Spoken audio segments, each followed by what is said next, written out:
Gathered friends, this is Toa Famar with a Bionicle MOC review. Today I will be doing a MOC review of Makuta Teridax. So this is a Makuta Teridax MOC that I found on Rebrickable, and I cannot take any of the credit because I did not build this MOC.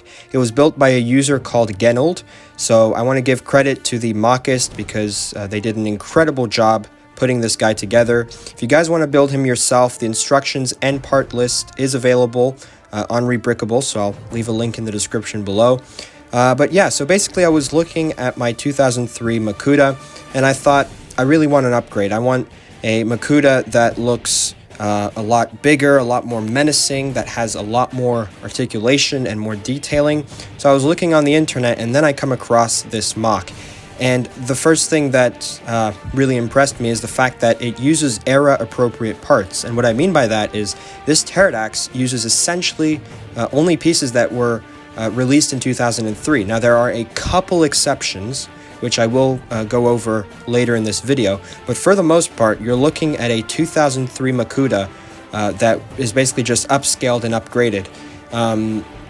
And for the most part, you would have been able to build this guy back in 2003. That's what I find amazing, because I love all the pieces that are used on the original Makuta, but I kind of feel like it is an outdated set. He's quite small, and I feel like Teridax, who's the main villain of the Bionicle story, he really does deserve better. So that's why I really wanted to build this MOC. But yeah, hope you guys will enjoy. Makuta Teridax needs no introduction. He's the main antagonist of the entire Bionicle story, and without a doubt, he is the most evil, cunning, and ruthless Bionicle villain.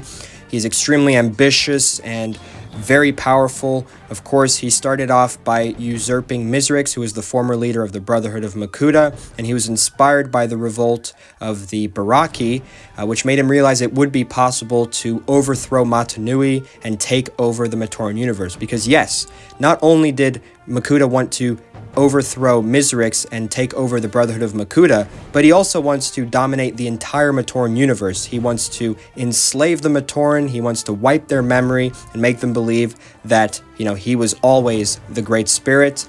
And then he doesn't care about his fellow Makuta. He doesn't mind if they die in the process. In fact, that is part of his plan when he puts Mata Nui to sleep and then plants the virus so that he can become the Great Spirit. Yeah, just a ruthless, tyrannical villain, and that's why this MOC was very important to me, because I wanted something that really evokes, you know, Makuta's nature and how he is as a character. So looking at the upper body here, I think it's just an incredible build. It was quite complex and quite difficult because you have to build it on top of the legs, so that did get kind of tricky, but it just looks like a suit of armor. I just love it with the Nuva armor sort of angled on the side, and then you can see on the back there are so many tubes, which is just awesome. It's just really fitting for a Makuta. Again, just a very complex build, and as you guys can tell, these are essentially pieces from 2003, except for a piece I'm going to show you guys very soon.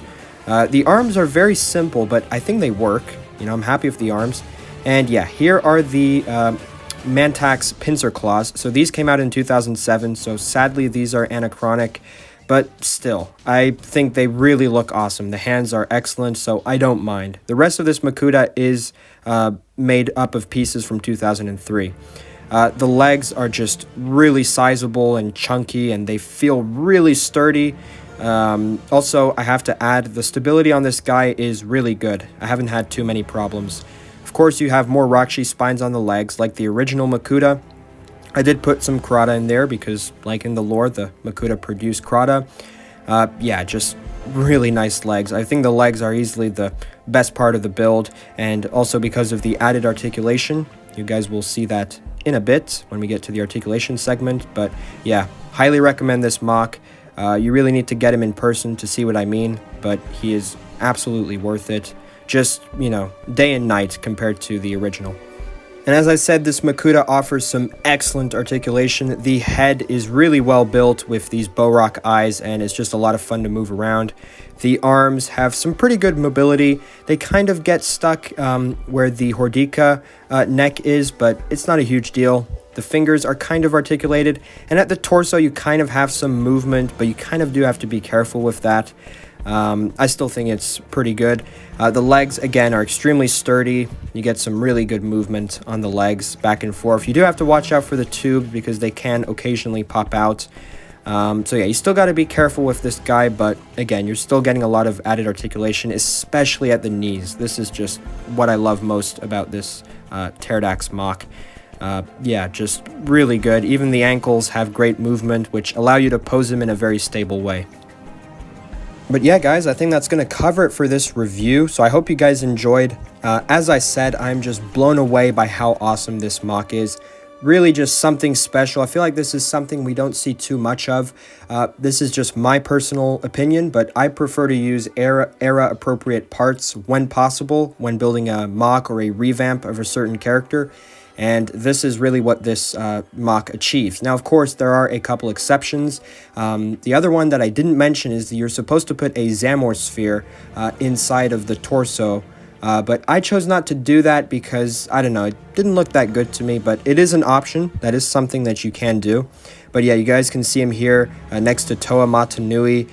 Just had a lot of fun posing these guys around. This Teridax is nearly as tall as Toa Matanui. It's pretty amazing. And I did a comparison with the regular Glatorian Toa Matanui and Makuta from 2003.